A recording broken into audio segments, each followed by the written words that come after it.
అందరికీ నమస్తేనులా ఎట్లున్నారు మంచిగా ఉన్నారులే మంచి మంచి కులం కులం ముచ్చటతోటి మళ్ళీ వచ్చేసిన నేనైతే ముందుగాల హెడ్లైన్స్ చూద్దాం పాండ్రి. టూరిజం శాఖ మీద రేవంత్ సార్ రివ్యూలు. అదే శాఖకి చెందిన మంత్రి జూపల్లి కృష్ణారావు సార్ బావుల లీతలతోటి చేస్తుండు కాలక్షేపాలు. ప్లాస్టిక్ వద్దంటూ సీఎం సార్ స్పీచ్లు. ప్లాస్టిక్ కవర్ల కూరగాయలు కొంటున్నారు మంత్రులు. తెరుచుకున్నాయి బడులు, మొదలైనవి ఫుడ్ పాయిజన్లు. యూరియా కోసం కొత్త కొత్త నిబంధనలు. యూరియా యాప్ మాకు శాపంగా మారిందంటున్నారు రైతన్నలు. అయిన పటారం లోన లోటారం అన్నట్టే ఉంది కదా నుల్లాకి ముచ్చట. ఆగో టూరిజం శాఖ చుట్టూ వేడెక్కుతున్నాయి రాజకీయాలు. ముఖ్యమంత్రి రేవంత్ సార్ ఓ దిక్కు టూరిజం మీద రివ్యూలు చేసుకుంటా ప్రచారం చేసుకుంటుంటే ఇక ఆ శాఖకి చెందిన మంత్రి కాలక్షేపం చేస్తున్నాడట. మరి ఏం చేస్తున్నాడో ఓ బారి చూసేద్దాం పండ్రి. తెలంగాణ టూరిజం శాఖ మీద ప్రతిపక్షాలు ఇరుసుకబడుతున్నాయి. కాంగ్రెస్ జోకాల పాలన నట్టేట మునుగుతున్న పర్యాటక రంగం అనుకుంటా బీజేపీలు మండిపడుతుండ్రు. ఇక టూరిజాన్ని డెవలప్ చేస్తాన్న కాంగ్రెస్ సర్కార్ మీద ఇప్పుడు విమర్శల వర్షం కురుస్తున్నది పోండ్రి. మరి బీజేపీలు ఎందుకు గంత గుస్స అవుతుండ్రంటే ఓ దిక్కు రేవంత్ రెడ్డి రివీల్ చేసుకుంటా బిల్డప్లు ఇస్తుంటే అదే శాఖకి చెందిన శాఖ మంత్రి ఉన్న జూపల్లి కృష్ణారావేమో బావులల్లా ఈత కొట్టుకుంటా కాలక్షేపం చేస్తున్నాడు. మీరు కూడా పారి పురాతి ముచ్చట్ను చూడుర్రి. ప్లాస్టిక్ అనేది నినాదం లెక్కనే కొడుతుంది నాకైతే. కవర్లు వాడుడు మంచిది కాదు, వాడితే ఫైన్లు కట్టాలి, షాపులు సీజ్ చేస్తారు. ఇవన్నీ ప్రజలకి మాత్రమే అని మనం తెలుసుకోవాలి కదా నుల్లా. ఎందుకంటుంది గీమే ఏ ముచ్చటకంటుంది అనుకుంటున్నారు కదా నుల్లా. ప్రజలకు నిషేధం, నేతన్నలకు మినహాయింపు, నిబంధనలు అందరికీ ఒకటే లెక్క ఉండాలి కదా సారు అని ప్రశ్నించద్దు.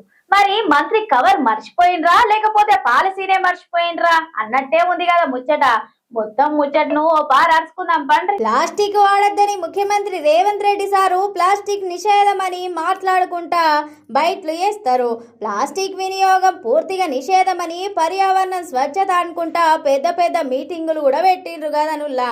కానీ మంత్రి ధనసర అనసూయ వర్సెస్ సీతక్క మార్కెట్ల ప్లాస్టిక్ కవర్లతోటి కూరగాయలు కొనుక్కుంటా కెమెరాకు ఎక్కిండ్రు కదా. ప్లాస్టిక్ బ్యాన్ పేపర్ల మీదనే ఉంటుందా లేకుంటే అమలవుతుందా అన్నట్టే ఉన్నది ముచ్చట. చెప్పే మాటలకు చేసే పనులకు ఏమన్నా పొంతనున్నదా అని ప్రతిపక్షాలల్లా ఫైర్ అవుతుండ్రంతా. బడులు తెరుచుకున్నాయి కదా నుల్లా.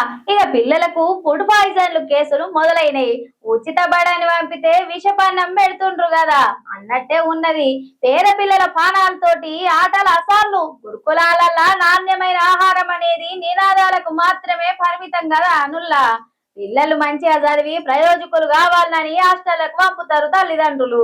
కానీ హాస్టల్ మాత్రం పిల్లల పానాలతోనే ఆటలాడినట్లే ఉన్నది కదా. ఇక ముచ్చట మొత్తం వినుర్రి. కామారెడ్డి జిల్లా బిర్కూరు గ్రామంలోని మహాత్మా జ్యోతిబాపులే బీసీ బాల గురుకుల పాఠశాల కలుషితమై ఆహారం తిని 30 మంది విద్యార్థులు అస్వస్థకు గురైండ్రు. రోజు లెక్కనే రాత్రిపూట భోజనం చేసిండ్రట. ఇక కొద్దిసేపటికే పిల్లలకు కడుపు నొప్పి, వాంతులు, విరోచనాలతోటి ఇబ్బంది పడ్డారట. విద్యార్థులను బాన్సవాడ ప్రభుత్వ దవాఖానకు తరలించిండ్రట సిబ్బంది. మరి పిల్లలకు అస్వస్థతకు గురయ్యేంత ఏమైందంటే కాగిన నూనెను మళ్ళా వాడిండ్రట, నాసి రకం సరుకులు వాడిండ్రట. గిట్ల పిల్లల పానాలతోటి చెలగాటమాడితే ఎట్లా అనుకుంటా తల్లిదండ్రులు ఆవేదన వ్యక్తం చేస్తున్నారు అన్నట్టు. రైతేడ్చిన రాజ్యం ఎద్దేడ్చిన వ్యవసాయం బాగుపడది అంటారు కదనుల్లా. రైతులేందే తినటాందుకు తిండి కూడా ఉండదు. అసంటి రైతన్నలను గోస పెడుతున్నది సర్కార్. అసలు రైతన్నల మీద గింత కనికరం ఎందుకు కొడతలేదు సారు?